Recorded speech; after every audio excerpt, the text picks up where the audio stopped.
there's nothing like making people feel like they've wasted their time on something.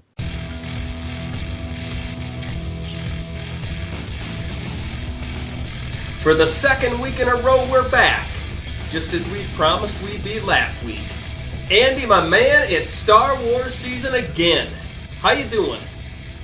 Oh, I'm doing fine. Yeah. Yourself?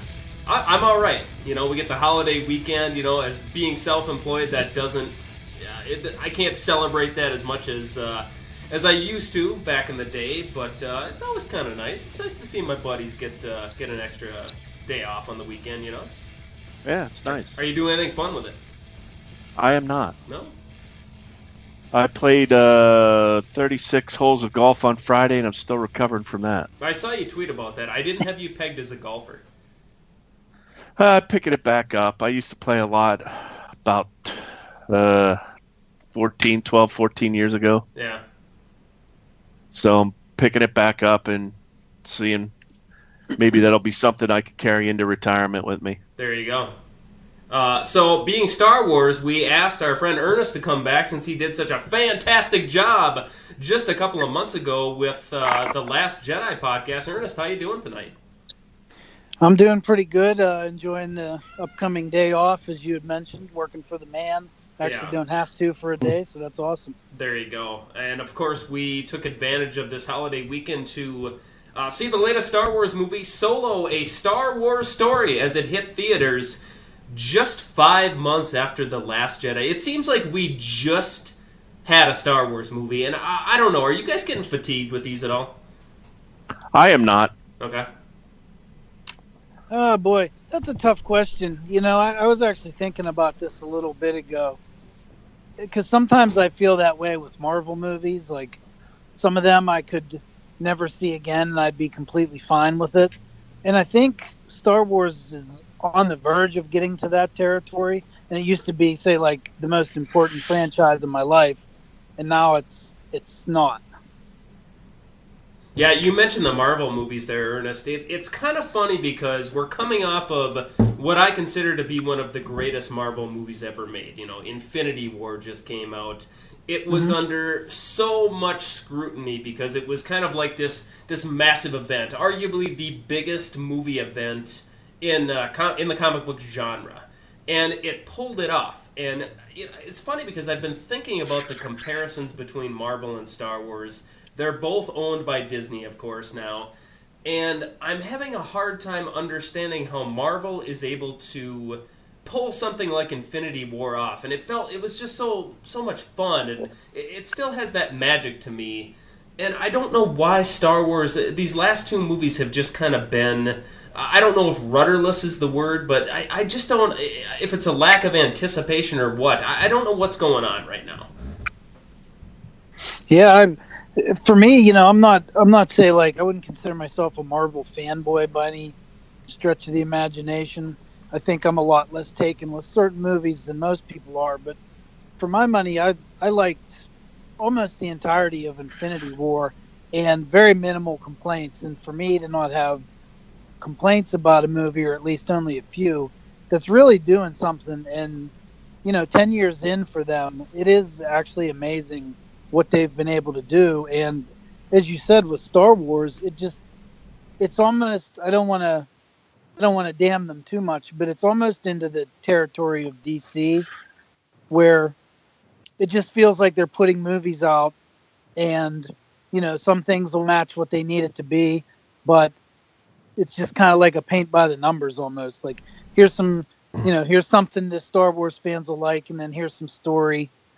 If it ties together, great. If not, meh. Yeah, you know, Solo is kind of a weird one because the concept of this film was actually in the works all the way back in 2012. George Lucas was he was exploring the idea of doing a Han Solo prequel film, going so far as to talk to Lawrence Kasdan, the guy who famously wrote Empire Strikes Back, which is my favorite Star Wars movie. I think most people's favorite Star Wars movie. And so this one was already in the works before the Disney takeover, yet it's the fourth one to come out since Disney got the rights to this franchise. You know, we've already had Rogue One. We've got 2 films in the new trilogy. I don't know. I mean, it's just, did this movie have to exist? Andy, what do you think about that? Oh, it probably didn't need to exist, but I'm glad it did because I really enjoyed it. Yeah, I noticed that your first tweet, you were very positive on this film. Yeah, I mean, I really, really liked it. I thought it was better than The Last Jedi, if we're going to be honest. I mean, I know it's different timelines and all of that, but yeah, I liked the story. I liked the storytelling. I liked most of the characters. It didn't have that many wasted moments, and like I always go by, entertained, story, and did it leave me wanting more? And I'd like to see a sequel to that. You know, it's hard to compare this one against The Last Jedi, even though they came out just a handful of months apart, because that is part of that's the middle act of a longer story, and this is an independent thing, much more like Rogue One. You know, this is like a little slice of Star Wars. So I don't know where I stand on that. I can't really process which one is better. I think I was more entertained with this film, but I think that film carries far more significance, if that makes any sense. Yeah, I'll buy that. Yeah. How about you, Ernest? What did you think of Solo: A Star Wars Story? Just like your initial gut reaction. Well, it's one of those movies where I think I'd mentioned to you before about how I felt about Jurassic World, where you look at it on paper and you get the idea of it and you think, oh boy, does this movie really need to exist? It's kind of pointless. I don't really see them pulling this one off. Then you get in a theater and you watch it and you leave with a smile on your face.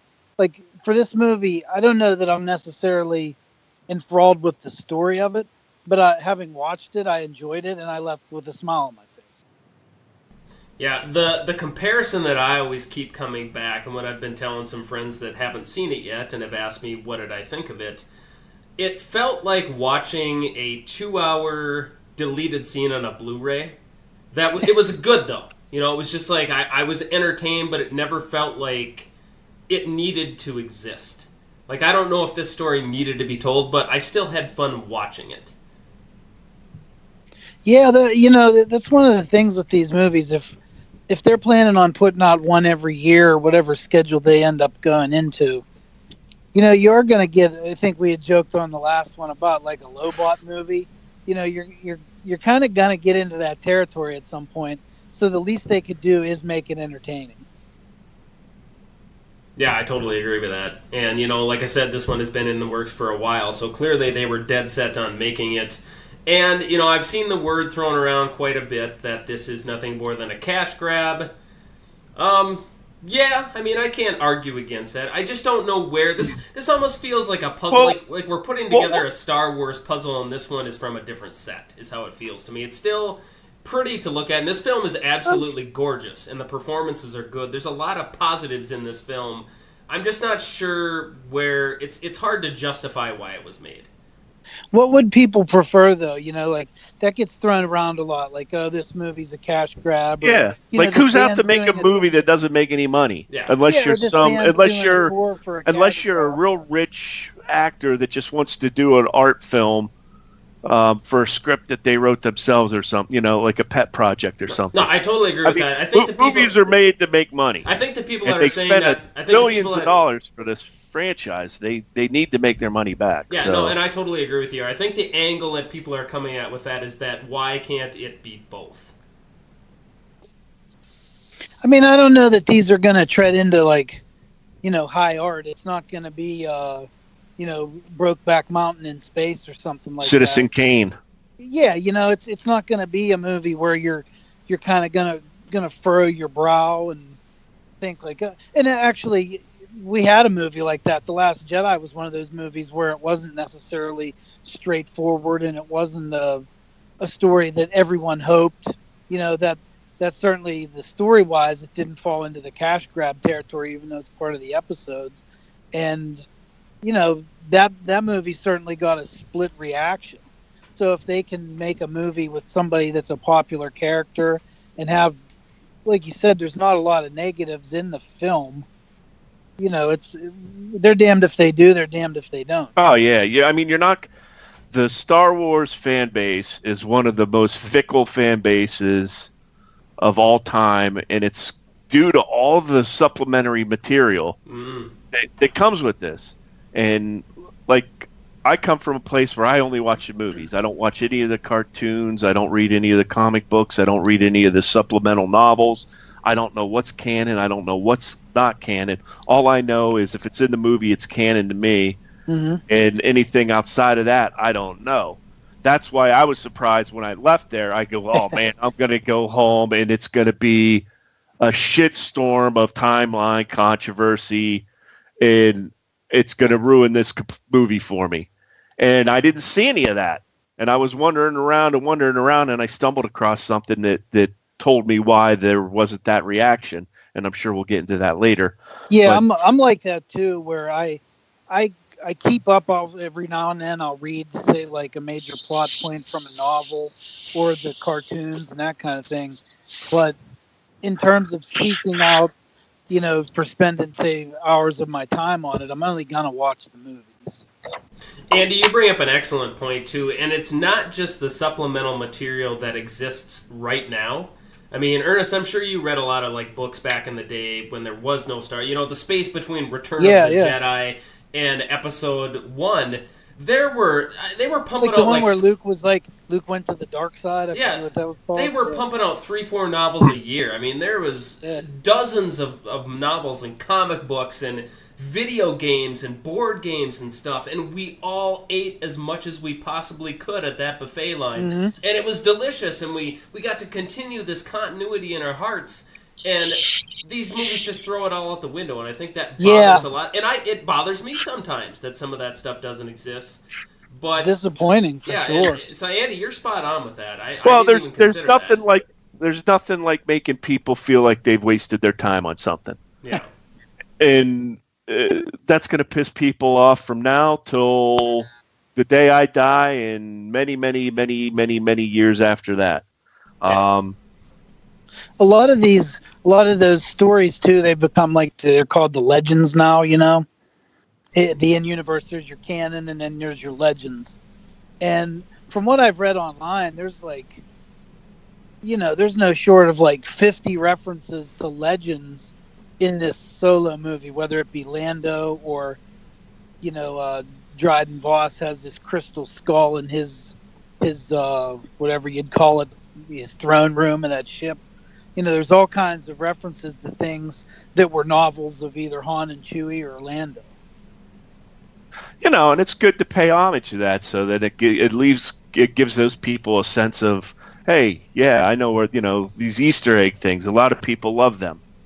Disney has done a really good job of not completely ignoring the Legends material, as it's now called. Like the card game they play in this movie where they won the Falcon Sabacc, that's something that's pulled from Legends, So they've done a good job. They've done that quite a bit on the cartoons as well. They've brought back characters like Grand Admiral Thrawn. He was a character from Legends. So props to Disney for not completely ignoring that stuff. It's not going to match exactly from what it was in the books that we read as kids, but it's still there, and it's still done well. See, now, funny you mentioned that Thrawn. I just saw an argument.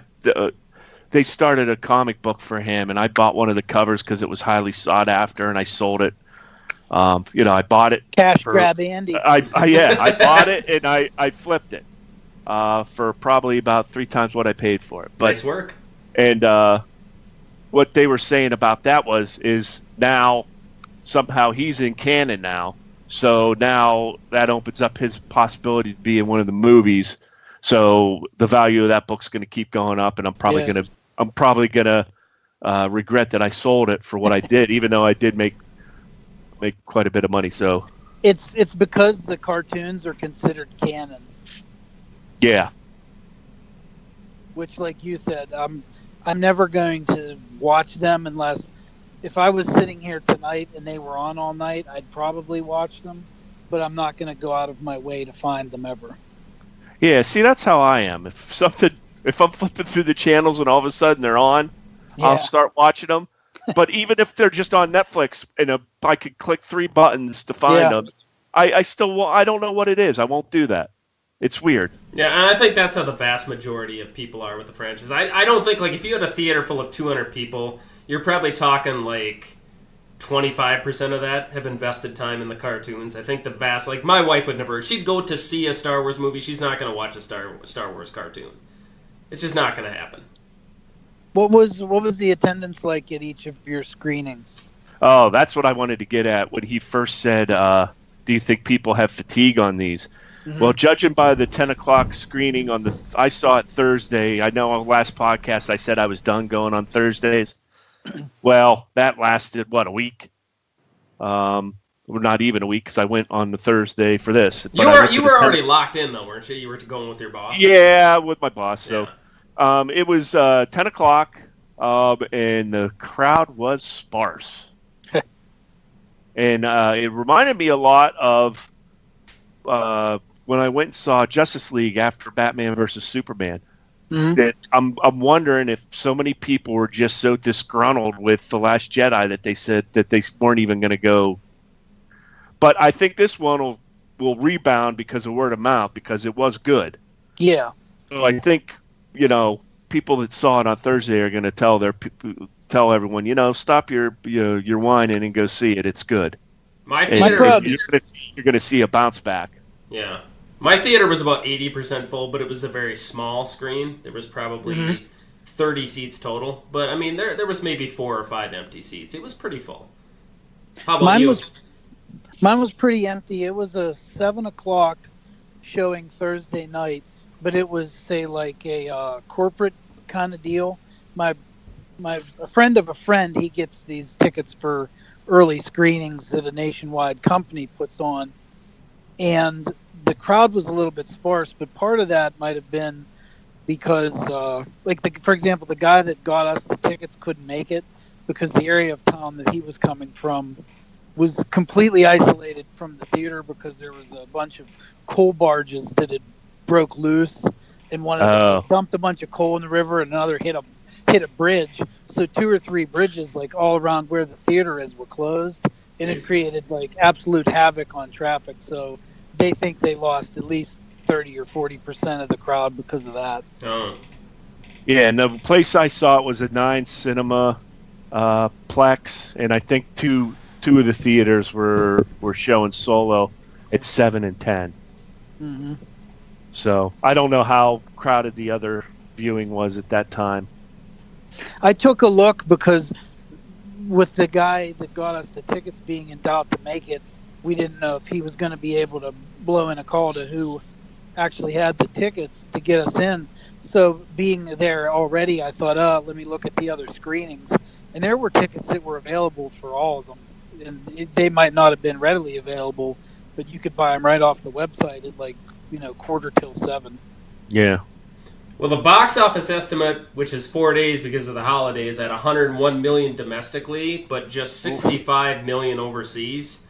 Not so good when you consider that Solo had a budget of $250 million, which comes in at a 6-way tie for number 9 on the most expensive film budgets of all time. I mean, people forget how much money they cost with all the reshoots on this. This was an expensive film to make. Yeah, Ron Howard's not cheap, first of all. No. Well, especially, I'm sure he was able to command... Yeah, Clint Howard might have did it for what do they call it? Scale. Yeah, he got him in there, didn't he? Yeah. Yeah, he did. Does. I love it. Oh, man, I was so happy when I saw him. Yeah. Now, for comparison's sake, Rogue One over a 3-day weekend opened at 155 million. So they're coming in with the extra day, 50 million under that.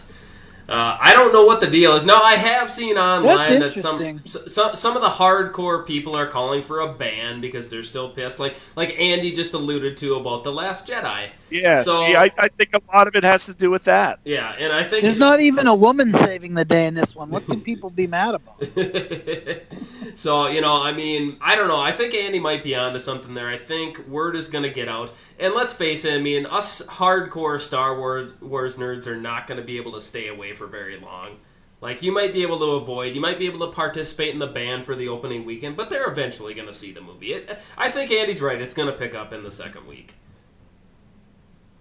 I don't understand the whole boycott thing. I mean, they could come to my house and kick my dog, and I'd probably still go see Star Wars movies. It's Star, especially Han Solo. I've said it plenty of times. Han has always been my favorite character. There was no way I was not going to go see this on opening weekend, and I'm glad I did. And speaking of Han, what did you guys think about this interpretation on the character played by Alden Ehrenreich, I think is his name? I had never heard of this guy before. I'd never seen him before either, and I had my doubts watching. I did see one of the trailers. I usually try not to watch the trailers, but one snuck through the 5-hole, and I accidentally watched it. And he didn't seem like I think you commented where he seemed a little dull. But that turned out not to be the case, I don't think. I think it was a nice evolution of the character where you've got this kid that's coming from a bad place, and then he's making his way and finding his way. And I think I liked it. I liked his performance. I think the one main thing that he had going for him is the time difference. You know, he's a young, kind of idealistic kid in this movie. He plays it a lot more. He seemed to be smiling a lot, like he was having fun. The character seemed to be a lot more lighthearted than I remember, and it didn't feel like this actor was trying to do a Harrison Ford impression, which would have come off as just terrible. You know, I did not want to go and see like an SNL version of the Han Solo that I remember. See, that would have sucked. I don't think a Han Solo or a Harrison Ford impression would have worked for Han Solo, but I think it worked for Lando. Oh yeah, and that's weird because he almost did a Billy D. Williams impression. Yeah. And Glover. I thought that worked tremendously. But if he would have tried coming in and doing a Harrison Ford, I think it would have been a shit show. Yeah, I thought Glover completely captured the essence of Billy D. Williams. It was just, it was almost kind of creepy how he had like the nuances and, you know, kind of like the half-cocked grin and just the way he walked and talked and moved his way through the scenes.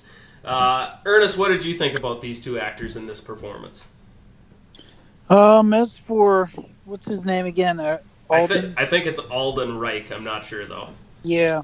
As for him, only recently it was pointed out to me that he was in the movie Hail Caesar, but I don't remember him whatsoever in that movie.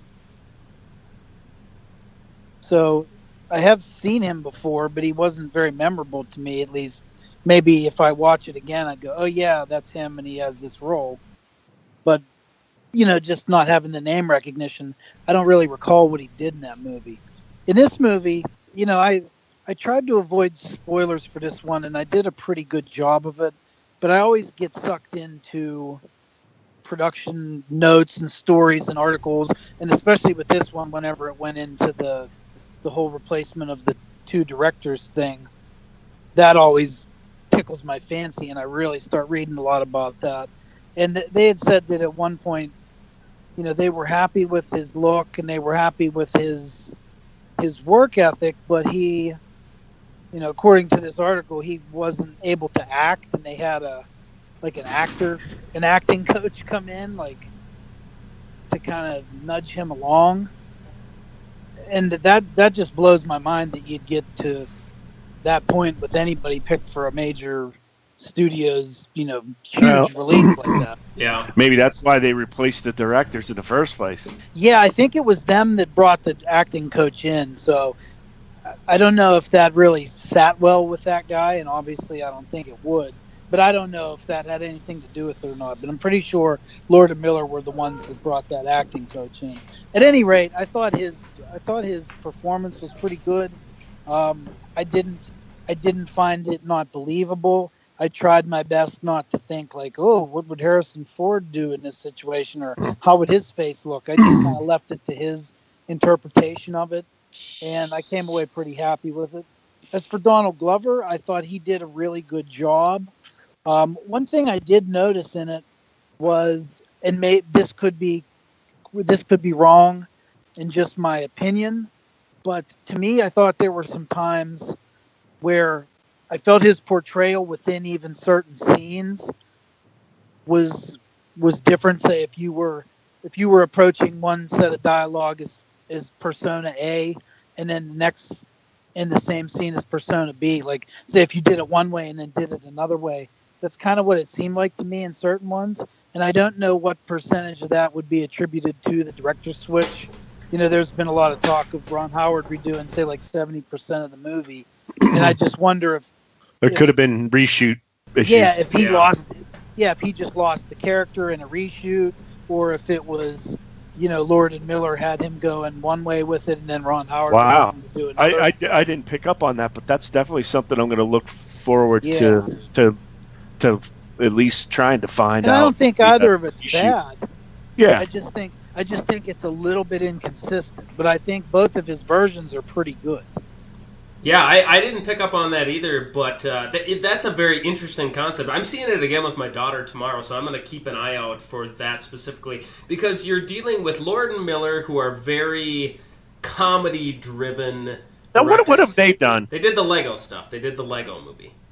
Oh, okay. So it's a lot more like improv. Nothing I would have seen. Yeah, it's improv and that type of stuff. And then you've got Ron Howard, who really excels at stuff like Backdraft and the movie where Russell Crowe was the mathematician. I'm drawing a blank. A Beautiful Mind. That kind of stuff, Yeah. So we're just such starkly different directors. And yeah, I bet you that's what's going on there. That Donald Glover's a great actor, and that would explain the inconsistencies there. Because some of it seems over the top, and then some of it seems like right to the edge of the top. It's like two different takes on the same character within the same movie, in my opinion. I was kind of surprised, though. I know a common phrase leading up to the film was that Donald Glover was going to steal all the scenes he was in.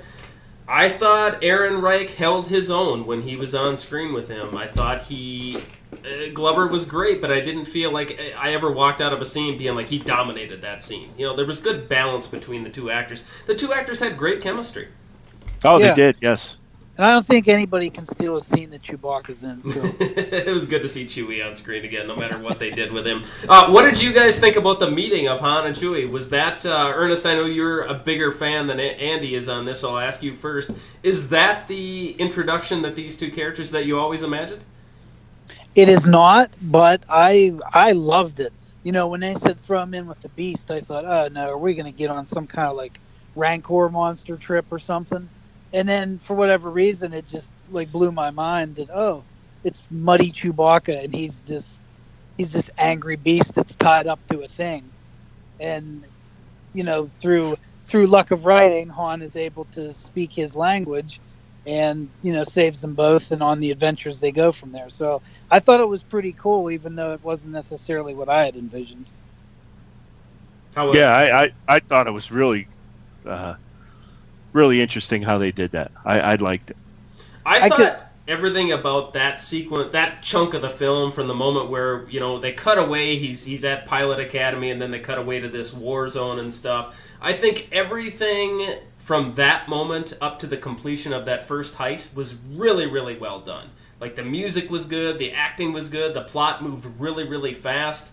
I was all in on the movie at that point. Oh, it was some of it was edge of your seat stuff. Yeah, I thought the train heist was 1,000 times more interesting than the actual Kessel Run. I don't know how you guys feel about that, but I agree. I thought the Kessel Run was pretty boring, to be honest with you.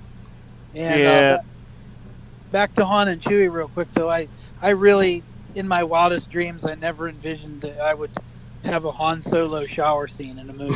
That was so great. Yeah, that got probably the biggest reaction, laugh-wise, from the audience was when that was going on. So props to them for that. I'm guessing that was a Miller and Lord scene. I'd have to think so. Yeah. Now, that's I'm another convinced. thing. If I could just crowbar this in, as far as Lord and Miller goes, I'm convinced that they were going for a tongue-in-cheek, almost like laugh-at-yourself take on this movie. And the only scene that I would present as evidence is in the scene where Han's signing up for the Empire. There's the one cutaway where they show there's like a video board like you'd see in Grand Central Station or something, and it's showing the Empire, and they're playing the Imperial March almost in like a campy kind of sound. I'm near convinced that's why they got fired, is because they were almost like laughing at the universe in the universe. Yeah, but I mean, you got to figure that it applies to the situation though. If it's a recruitment office like that, of course they're not going to be dark and ominous because they want people to sign up. So I mean, if they got canned for that, and I could totally see that being the case, shame on Lucasfilm because that belonged in the film. How he got his name. That was a fireable offense. If they came up with that, they deserve to get canned because I absolutely hate that. You know what? I liked that for just how much of a throwaway and how much of a just the simplicity of it all. I am still on how he got it. You know what? And that's bothered a lot of people, and that's one of the things I've seen that's bothered people the most about this movie. And I thought it was going along the lines of thinking out of the box and not giving some heroic way that he got his name. It's just a throwaway. That's how one of the most iconic figures in the movies got its name, was just kind of a complete throwaway. And I kind of gave a little small plot to that. How about you, Ernest? I wasn't much of a fan of that. In large part because later in the film he's talking about his actual father and how he got laid off, which I thought was an odd concept for a Star Wars movie. But so he has an actual father, one that I suppose either abandoned him or was someone that he just chose not to honor by using his name. So, like, if he has a father, why doesn't he use his last name? Or he'd obviously have a mother, so why not use her last name? Why just let some, like, random schmuck give you a name? Yeah, the dad thing seemed really strange to me. Not just for that, which you just talked about, Ernest, but also the fact that it comes up and they don't really ever do anything with it, you know? And that's one of my biggest problems with this movie is it doesn't really flesh out the character of Han Solo that much. You know, I would have liked to have learned a little bit more about him, you know? Having daddy issues would have been a great, like, little subplot. You know, he's got something to prove. Yeah, it's something we've seen a million times before, but all he does is casually mention, my dad built these kind of ships, and I said I was going to fly them. We never bring it up again. That's it. Yeah. Yeah, that's, you know, for my money, I mean, you talk about this kind of stuff as art, and, you know, pretty much all of art is just really a big regurgitation of itself anyway. So what's one more movie with a flashback about someone's childhood and the, you know, the pieces of their life? Yeah. See, I think I felt like I learned enough that I didn't need to go down that path. And then that just adds another 20 minutes to the movie. What do you take out? Well, they could have, one of the scenes I think they probably could have shortened down, but we'll get to that later. Yeah, I mean, there's in a 2-hour, 2.5 hour time frame, you only have a certain amount of stuff you can flesh out. Yeah. So I had no problem with that. I had no problem with just the simple coming up with the last name and then the mere mention of his father. I thought it was also a little bit clunky how, and the trailers might have done too strong of a job to oversell this point, he wants to be a pilot. He gets into the pilot academy at the Imperial, whatever, the base or whatever that they were at. And then we just cut directly to him in the infantry. I really wanted to know what exactly did he do at the pilot. How did he get kicked out of pilot school? He didn't kill enough civilians. He had a thin moment. It's I mean, and I get it, we're nitpicking on this stuff, and I don't want anybody to think I think this is a bad movie. It's just it just came in okay for me. Andy, before we lose track, I want to know what scene you think should be cut or shaved down, if you want to elaborate on that. The whole thing when they were leaving Kessel or whatever planet that was that they made the Kessel run back from, when they got caught in that gravity thing, that took a little longer than it probably needed to, I thought. Yeah. I think that one was in there for the kids. Oh, okay.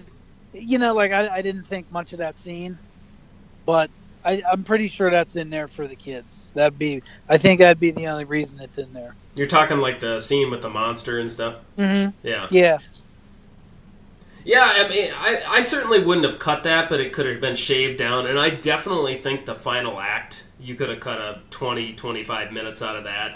I thought the final act was the weakest part of the film. I thought the pacing was off. I thought there was way too many double crosses and triple crosses. And I lost track of who was on whose side. And it just felt very rushed and discombobulated. How did you guys think about the ending of the movie?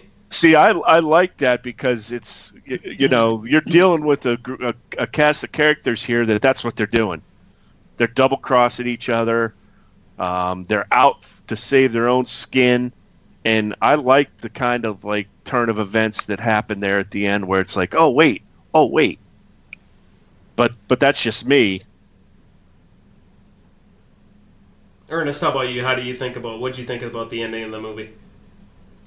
Well, I thought that in that time, I kind of spent a lot of the scene in my own head thinking about the earlier version, the Lord and Miller version, where Michael K. Williams was supposed to be Voss, or whatever he was going to be of it. And I like Michael K. Williams as an actor probably more than I do Paul Bettany. So I thought, oh man, I would love to see him in this moment, and I'd like to see what his take on this is, and that kind of took me out of the moment almost, where I wasn't even so focused on the double crosses as I was like, oh man, I wish Michael K. Williams was in this movie for this scene. I didn't love Paul Bettany in this role.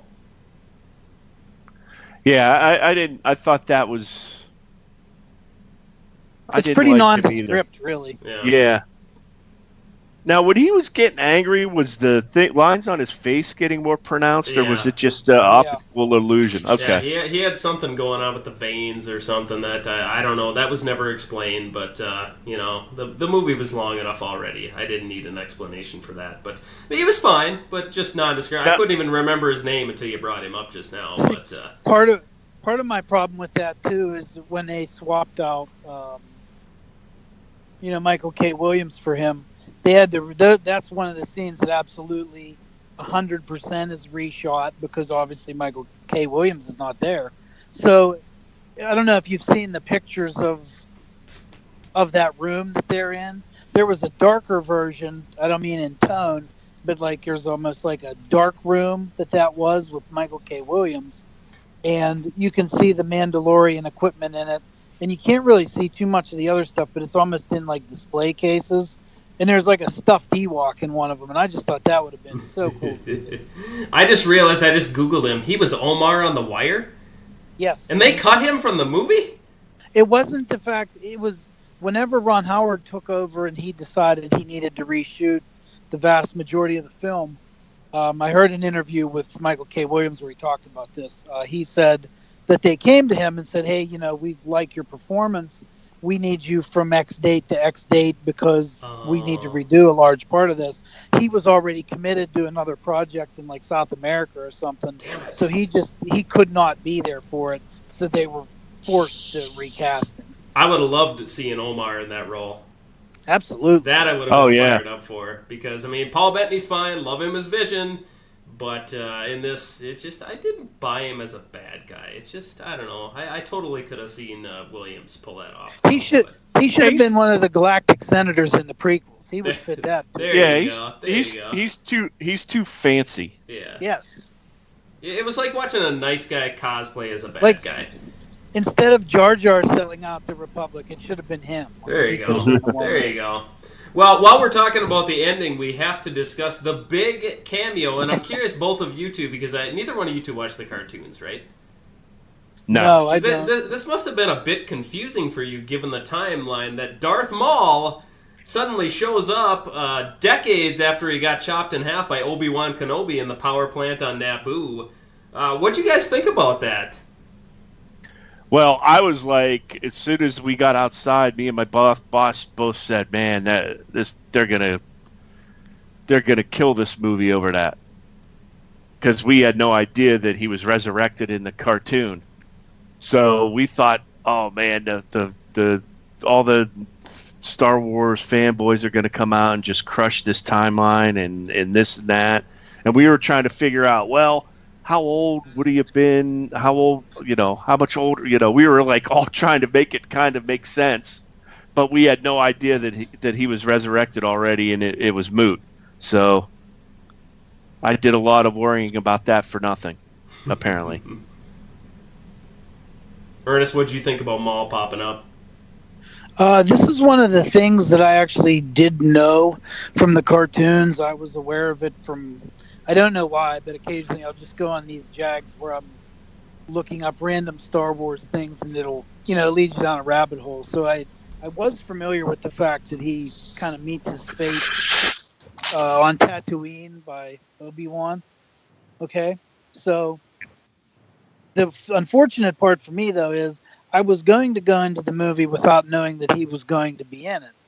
However, I was reading about the premiere, and much like the Last Jedi premiere, where they were like, "Oh, Frank Oz is there," and you think, "Well, wait a minute, what's Frank Oz do?" There were only two people at the Solo premiere that weren't involved, at least in theory, in the current movie, and that was Ewan McGregor and Ray Park. And once I saw Ray Park's name, I thought, well, there's no way they're going to have Obi-Wan Kenobi in there. So Darth Maul's going to be in it. Oh, great. I just ruined, probably the biggest surprise of the movie. So I had no idea what he was going to do, but I spent most of the movie being like, okay, where's he going to be? Is he here? No. And then once I got to the end, I'm like, okay, well, he's definitely going to be involved in this. Yeah, I thought it totally applied. I mean, it didn't. It definitely felt to me like fan service, but that's okay. I mean, that's what this. I would argue no movie, at least Star Wars movie, has been more built around fan service than this movie. This one really felt, maybe The Force Awakens, but this really felt like people that were fans of the character before, and those people would have grown up with Episode 1. And there's nothing wrong with bringing Darth Maul back. I had no problem with that. They should have had him just sitting there for 10 minutes talking, because after The Last Jedi, where they don't really give you, real life Luke igniting a lightsaber or doing all the things you would want him to do, the least they could do is throw you a bone with, some cool Sith Lord. So. Yeah. Now, what do you think? Now, what do you think he meant by? Go ahead, Andy. We're 45 minutes into this, and we haven't even mentioned Woody Harrelson yet. Oh yeah, good point. What would you like to say about Woody Harrelson? No, I'm just saying. Yeah, fire away. What'd you think? No, go ahead. What'd you think about his performance? I thought it was awesome. Yeah, he was good. I thought he was good. I thought he was good as a mentor. I thought he was good. And one of the things I picked up on, he kept calling him kid. and then Han ends up calling everyone kid in the rest of the movies, Yeah, so he picked up that terminology. So even though Tobias completely dicked him over, he still considered him, even at the end, as a mentor, which I thought was very nice. And it was also a nice touch that Han got to shoot first. Yeah. Woody Harrelson's always a cool dude. He's always a good actor. And for me, I just find it interesting. He's uttered what I consider two of the more memorable film lines in recent history, from whichever the last one was, I guess, War for the Planet of the Apes, where he says, this will truly be a planet of apes. He had that one. And in this one, of course, it's big shot gangster putting together a crew. Yeah, he was great in Planet of the Apes too. God, that's such a good movie. Oh, yeah. More people need to watch that franchise. It was so good. I was sad to see it end. I thought he was great in this film. Like Andy said, he was a great mentor. I picked up on the kid thing as well. I loved how his demise was handled. It was very artistic, and it was fitting, and that probably got the biggest laugh from the theater, the Han shoots first type thing. And it was good. One thing I felt was a little bit off in terms of story, and again, this is nitpicking. I'm not purposely doing this, but it's just something that stuck out to me. So this Enfys Nest character, okay? They're like a thorn in his side. They kill his girlfriend, the chick from Westworld. And then in the end of the movie, he's like face to face with this person. And now granted, they kind of got the numbers on him, but they sit down and have a drink. Everybody's buddy. Then all of a sudden he's going to ride off into the sunset. Like, what do you mean? Yeah. Yeah, Well, a little bit cold inconsistent. blood. I think that's typical of the way that character is, where he is just stone cold, out for himself, realized that he was on the wrong end, the short end of the stick on that one, and just walked away to live for another day. I mean, I think that embodied his character from start to finish. I'm out for me. You know what? Look, don't trust anyone because sooner or later they're going to double cross you. This and that. Well, and at that point, had she been revealed to be a young woman beneath the mask? No. So maybe he wasn't. Well, maybe he has enough morals that he didn't want to shoot a teenage girl. So I don't know. Oh, these preachy Star Wars films, social justice, can't kill children. Speaking of that, let's talk about the robot. Ernest, you and I spoke a little bit before we went on the air. Would you like to start off by sharing your thoughts on L737? Was it? I don't know it by that I thought name. it was L23. Yeah. What would you? How did you refer to the robot, Ernest? I call it Wokebot. I love that. No, I don't mean that, in a negative sense. But again, that's something that I kind of feel like if Lord and Miller came up with the robot, and I don't know if they did, I almost feel like they're poking fun at the reaction to what people perceive as like, Star Wars is pushing an agenda. They have a black stormtrooper. They have a woman Jedi. Oh, I can't handle this. It's like, okay, now we have this robot that, I want my equality. And, I thought one of the best scenes from Lando was he just gives the robot like an eye roll, like, would you stop? Enough. So I found the character really annoying, but I feel it was supposed to be. It's almost like, I don't know. I feel like that robot might be in charge of like 90% of Twitter. Yeah, everybody's virtue signaling, and I think it's just that robot sending it out. The way I took it is that the robot had the thing in where it built up such a big database of all the different areas that it absorbed so much knowledge that it always thought that it was the smartest person in the room and was looking for something different to do. And I kind of thought the robot stole a few of those scenes, and I was going to say that I like the fact that that's how they did it also in Rogue One with the big gray one. I don't even know what it was called. K2SO. Yeah. Where they have these robots that could steal these scenes and little pieces of the movie without like making it all about the robot, which I kind of like the robot. I think the thing that annoyed me the most about the robot is what you just said, Andy. I think that they were trying to catch lightning in a bottle again. They saw how everybody loved K2SO in the last movie, Rogue One rather, and they were trying to do that again but make it different enough.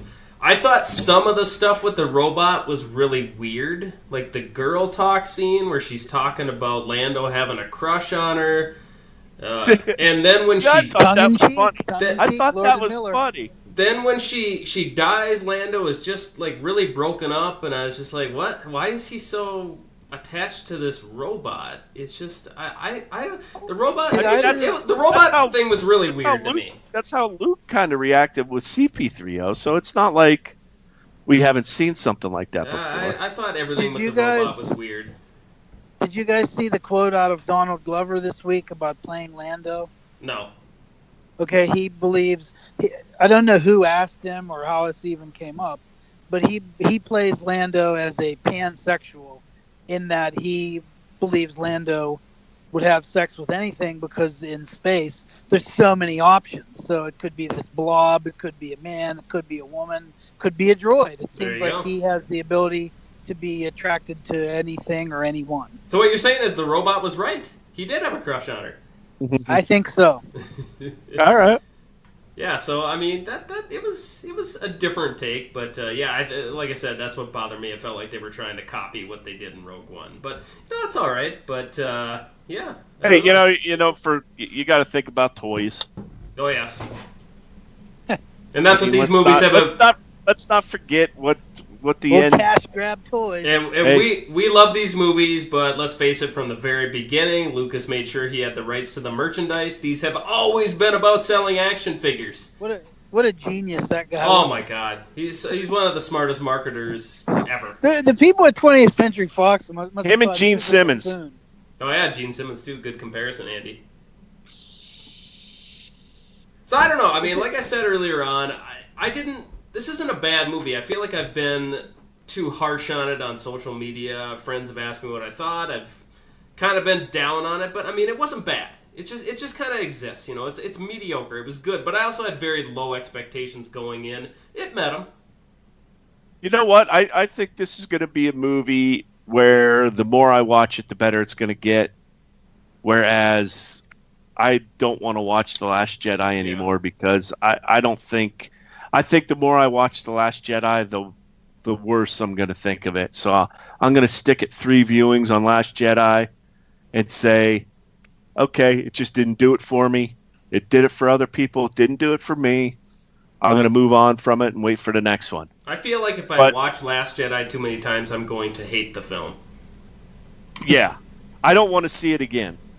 You know, it's a movie when I decide to do, like, when the whole saga ends, we find out we've got episode 1 through 9 finished, and I decide to do a rewatch. That's the only time I'm going to watch Last Jedi. Solo is something I can pull off the shelf on a rainy day and watch and enjoy. Yeah, and I think I'm going to enjoy it more and more every time I watch it. Kind of like Rogue One. I was a little indifferent about that the first time I saw it. The second time I saw it, I liked it more, and if I watch it a third time, I'll probably like it even more. I don't know where I stand on Solo versus Rogue One. It might be a push right now for me. No contest for me. I know a lot of people loved Rogue One. I thought the beginning of that movie was very awkward, and it's hard for me to get over that. But I found it odd that like bounty hunter guy was in this movie. Which bounty hunter guy? That guy, I don't know, like how you even describe him, but whenever like the ship defector, they take him. He wants to see Saw Gerrera, and there's like a bunch. Oh of, yeah, a group I in saw the that guy desert. too. Yeah, that was weird. Yeah, wasn't it? he unmasked himself and like, oh, he's just hanging out with Enfys Nest. Okay. Yeah, I thought that was strange too. I want to go on record too as saying I think Rogue One is light years better than Solo. It's not even close. That's like potentially an A+ movie. This is a B- movie for me. A B maybe. I like this one enough, but with the directing change, it leads. I want to formally request the Lord and Miller cut be released, much like the Snyder cut from Justice League. Yeah. That should be released, and the Lord and Miller cut should be released. I demand it. There you go. We got to get a petition going for that because I want to see it too. That's funny. Absolutely. Ernest, I'm curious, where do you stand? You know, we had you on the podcast back in December. Where do you stand on Last Jedi these days? I watched it one other time since we did that, and I found that there were certain scenes where I was just like, yeah, I can't say I'm really interested in this, and I'm not going to watch it again. And certain parts of it I still liked, but it was like the volume was turned down on all of it for me, where I don't know that I'm interested in going to bat for the things that I do like. Not saying that I like them less, but I'm just not necessarily looking to shot it from the rooftops as much as I was. And the things that I felt didn't work, it's like, yeah, they definitely didn't work. I can see where that would irritate people. So, say if I thought it was an 8 before, I'm probably in like a 6.5. Yeah. Yeah, see, that's what I'm afraid of, because I think every time I watch it, it's just going to go lower and lower for me. Yeah. And because, well, and you got to remember, too, so much of that movie's legacy depends on what they do in Episode 9. If J.J. Abrams can come back and maybe put the franchise back on track, or at least that segment of the franchise back on track, maybe we will look back on Episode 8 as a little more favorably. But right now, I'm with you guys. It's one of my least favorite Star Wars movies. It's fallen below Revenge of the Sith for me. It's below Solo.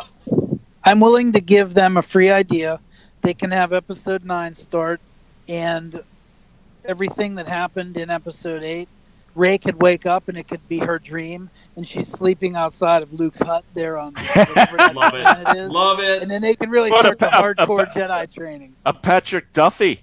God, Yes, that would be great, wouldn't absolutely. it? That would be great. Yeah. Oh, is that from Dallas? Disney, you can have that for free. Yeah, that was from Dallas, yeah. From Bobby Ewing, wasn't it? He walked out of the shower. Yeah. That's old school. Nobody's gonna get that Yeah, reference. well, hey. They also parodied I'm the that old on man of the Family Guy with podcast. Patrick Duffy. Yeah.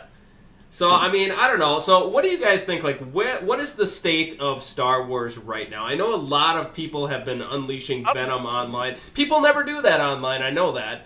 But Oh, yeah, especially never. directed towards Kathleen Kennedy, who kind of runs this ship, between the mishiring of Lord and Miller and how that turned out, and the opening box office numbers. You know, a lot of people willing to throw her under the bus. What do you guys think? What is the state of Lucasfilm and Star Wars right now? Ernest, I'll start with you.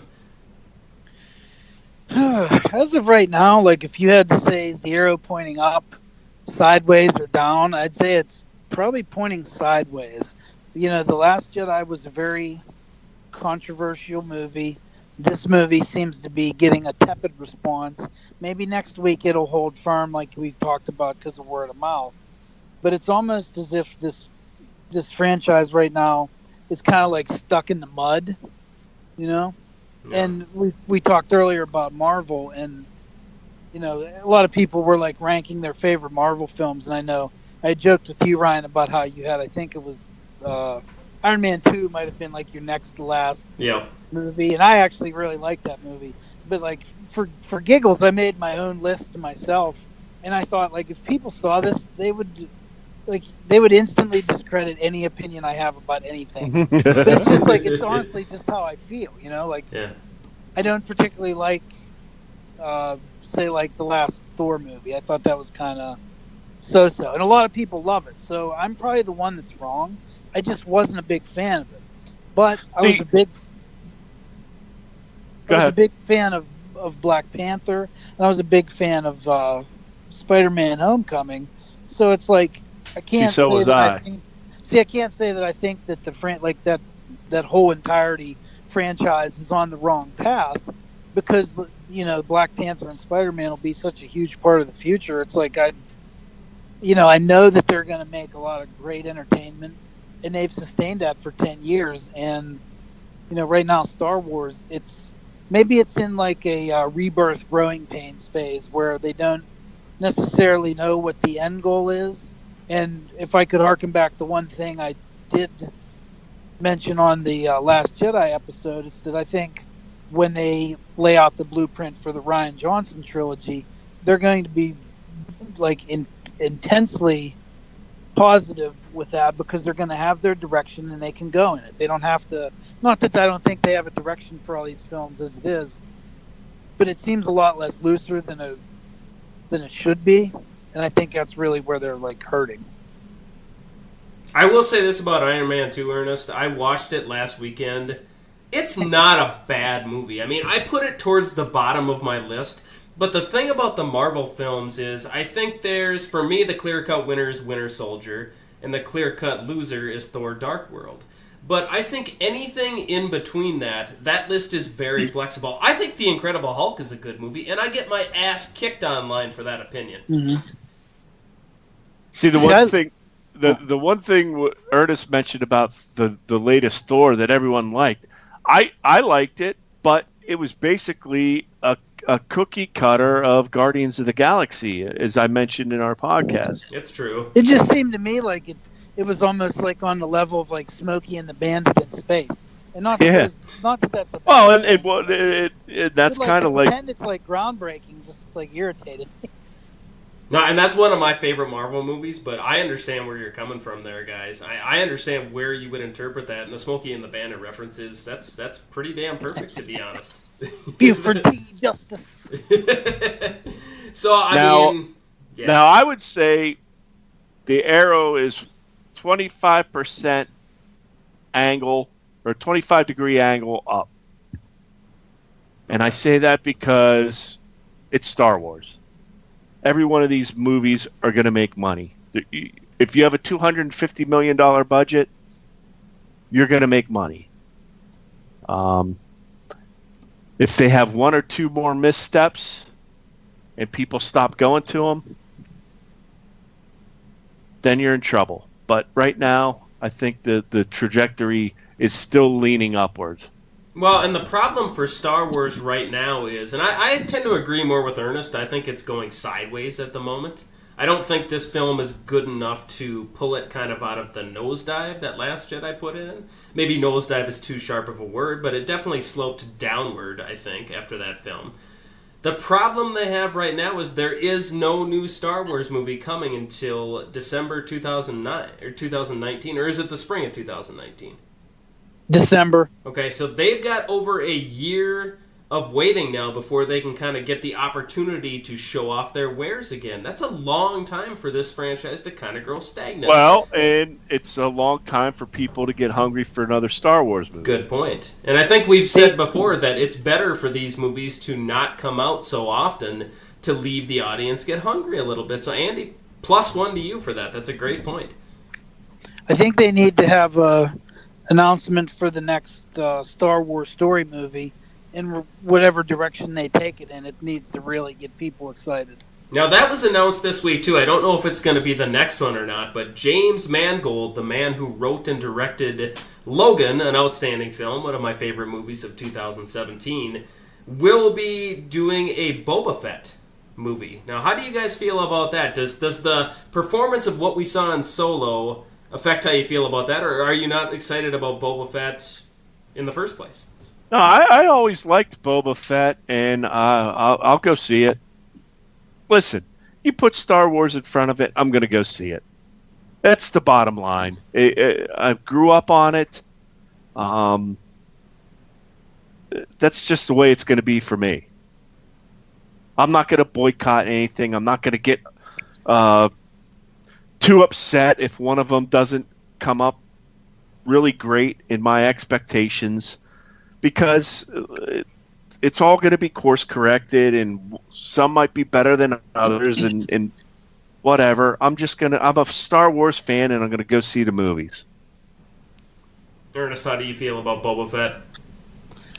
It's fine. I don't know that it doesn't make me run out into the streets, but I would watch it.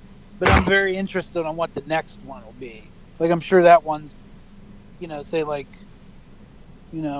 2 from now or 3 from now. Yeah, aren't they doing an Obi-Wan? That's the rumor. It hasn't been confirmed yet. But that's why I think that the Darth Maul comeback, I do think it's absolutely going to be the Obi-Wan movie, because every time you look at Ewan McGregor now, he has a beard and he's growing his hair again, kind of like you'd contractually be obligated to do if you were playing Obi-Wan. And that whole seemingly out of nowhere Darth Maul resurgence, it leaves some room for him to be the antagonist, or at least be kind of on Obi-Wan's trail for whatever the plot of that movie would be. Yeah, without question, Darth Maul turns up in this movie to be used down the road. I mean, they don't pop him in for this just to be the head of a crime syndicate and talk to Kira for 5 seconds. Yeah, and sell action figures. Yeah, he's going to turn up again, and I'm totally fine with that. I think that could be really, really cool, depending on as always, depending on the execution. I mean, has there been a more iconic film character that had less on-air time than him? Maybe Boba Fett, to be honest. Yeah. It's a good point. I mean, and I'm not just talking Star Wars. Yeah. Yeah, he's definitely, he's easily recognizable to people that are even casual fans of the franchise. If they've seen him, they probably went, "Oh, that guy's pretty cool." Yeah. They might not know anything else about the stories, but they know at least the look of him. Yeah, because somebody has been at a Halloween party where somebody's dressed up to him and didn't know what it was, and we're like, wow, that guy was really... Oh, that was Darth Maul from Star Wars. Mm-hmm. So he'll be turning up again. I think we all agree on that.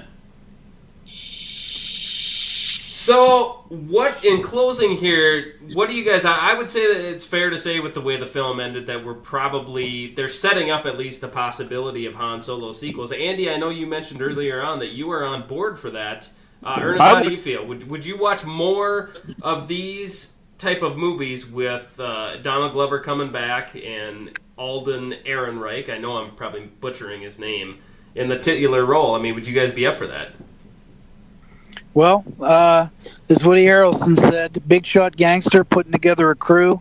Tatooine, that means Jabba. That means Han dropping his cargo at the first sign of an Imperial freighter. I mean, how can you lose with that? Yeah, exactly. More explanations of canon. Maybe a little more character development this time. That's my only request. I want to know. You talked. You mentioned the dad. How much can you do? You got to explore that a little bit. I mean, that's the whole point of making everyone bitches about a 2-hour movie, and then everyone wants more character development. Well, I mean, what do you want? Do you want a movie that you can sit through without pissing your pants, or do you want every single issue of everyone fleshed out? Well, maybe, you know what they could do? They could spend less time in these goddamn prequel movies, like making nods to things that already happened. Yes. Where they're like, "Oh, this, it's every damn time." They're like, I hate you. Like, I know. Does Han need to say "I know" to every emotion somebody says towards him? Like, oh, he says it in Empire Strikes Back. That's great. Like, oh, please stop with this. I have a good. In the prequel movies, Anakin says to Obi-Wan. Or Obi-Wan says to Anakin, you'll be the death of me. Like, oh boy, you know what happens? Like, enough. Yeah. Just make a fucking movie. It's a real knee slapper. Those things. Just like I have a bad feeling about this. Oh my god! In this one, he has a good feeling in this. Is that? I mean, that's hilarious. That's good writing there. Thanks. Just knock us over the head some more. Or when the Marauder, she said, "Well, maybe one day you'll help the Empire." Or the rebellion. Yeah, that stunk. Yeah, the fact that the electricity, the hyperspace fuel or whatever that stuff was called, goes on to basically this implies that Han gives birth to the rebellion. Another thing where we just got to connect the dots, make sure everything's connected together. Just beat you over the head with that. This is all the same universe, by the way, in case you didn't notice. Yeah, I got it by the fucking title Star Wars. I don't need to have it knocked over the head. Just dial it back a little bit. All right, you guys made your point there, but those throwaway lines are like 15 seconds. Okay, but if you do it 10 times... You guys want a complete dossier of, like... I just want a flashback where the dude's dad is like, hey, your name's, multiple instead of solo. Okay, good. Okay, how about this? Oh, that would have been hilarious. Cut the opening car chase or whatever speeder chase down... from like 7 minutes down to like 3 minutes because I was sick of seeing that after a while, and do something with the dad. And cut that gravity scene down. Yeah. Well, that's just to go on for a long time. Between those two things, you can do the dad subplot, you see? Tell us about his dad. See, maybe we should start directing these things. Well, we couldn't do any worse than Lord and Miller, could we? Zing! Do either of you have any closing thoughts on Solo, a Star Wars story? My closing thought is, if you're pissed off about something, suck it up, go see this movie. It's entertaining, and it's a lot of fun, and I think you'll enjoy it. Mine is that I don't think Emilia Clarke is a very good actress. You know what? I agree with that. I didn't mind her in this. I hated her in Terminator Genesis, though. I thought she did okay in this. I didn't even know that was her. Yeah, she's the one that calls Arnold Schwarzenegger Pop 17 million. Oh my god, that movie. And, that movie had so much potential. I actually kind of like it, but the scenes with her and Arnold are so bad. And it's not just her. Jai Courtney is bad in that, too. Yeah, it's... the Terminator is one of them things like Star Wars where I'll pretty much watch anything they put out. Yeah. And most of the time they've made me regret it, though. Now, is she good in Game of Thrones? She's great in Game of Thrones. She plays that role very well, but that's, for whatever reason, that's her role, and she doesn't seem capable of playing a human. Yeah. She's like some queen that's, rolling around in Game of Thrones, and she's does a really good job of being like the badass in that. But when it comes down to like, hey, I can have a conversation with the Terminator. Oh, I can't do that. I'm a terrible actress. Yeah, it seems to me like she excels on Game of Thrones because she's like the leader. She's the queen. So she's kind of talking, ordering people around and this and that. Lead, yeah. She's very like diplomatic and royalty and stuff like that. But like now here I just didn't buy her as kind of like a street urchin. Those scenes in particular. Doesn't she have her boobs out most of the time too in that? She gets naked in the early seasons. Yeah. So, that kind of steers people's opinion one way or another. I think once she got enough clout and stuff then she got woke to not wanting to do that. She said she wouldn't do that, but in the first couple of seasons, yeah, she gets topless a few times. Mm. But she wasn't a distraction in this movie for me. But she was just okay. Yeah. See, I would have liked to see more of her backstory on what made her, like when she said to Han, where I've done some things. I would have liked to see more of that. Maybe they'll touch on that more in the sequel. Because I think they're going to make a sequel. I was also a little bit confused with her character. Now, I did have to get up and take a bathroom break, so maybe this was explained, but was she engaged to Paul Bettany's character? Is that the deal?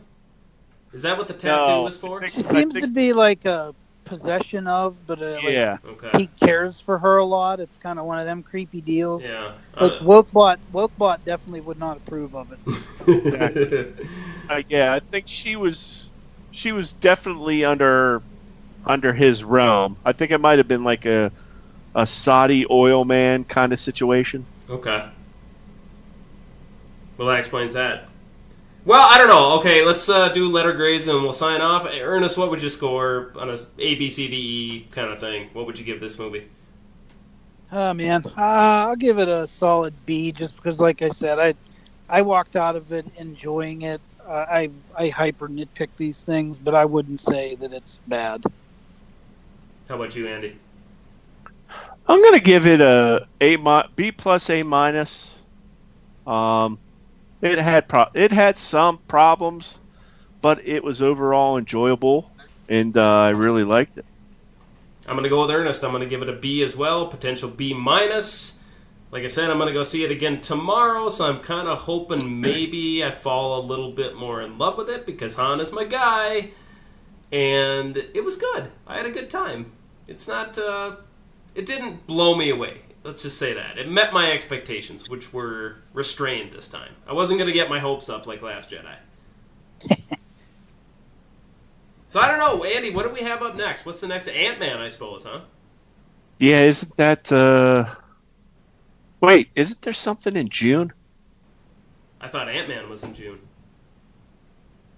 Oh, I thought that was in July. Maybe. It does feel like something... Oh, June has got Jurassic World. Is that what you're thinking of? Oh, no, I'm not, I don't... You don't like those, do you? Nah, I don't care for those. Okay. If you watch it, you'll enjoy it. I didn't care for the first one. Really? The first Jurassic Park? Yeah, I went and saw that with a girl back in the theater. I kind of like those movies. Oh, come on, slow it well, down, that date didn't go well. Maybe that's why. You're associating there. Maybe that's why I... Yeah. But... That's explainable. Nah, we'll have to check the schedule and see what's in June. But no matter what, we'll find a reason to come back on. All right, you guys got anything else you want to say about Solo? I did not. Go see it. Yeah, go see it. I'm going to go see it again tomorrow. All right, Ernest, thanks a lot for joining us again tonight. You're kind of becoming our go-to Star Wars guy, so the next time a movie pops up, which is going to be a while, would you like to come back on? Sure, yeah. 2 years from now, I'll talk to you guys again. Good to hear, man. All right, thanks a lot for listening, everybody. Good night. Later.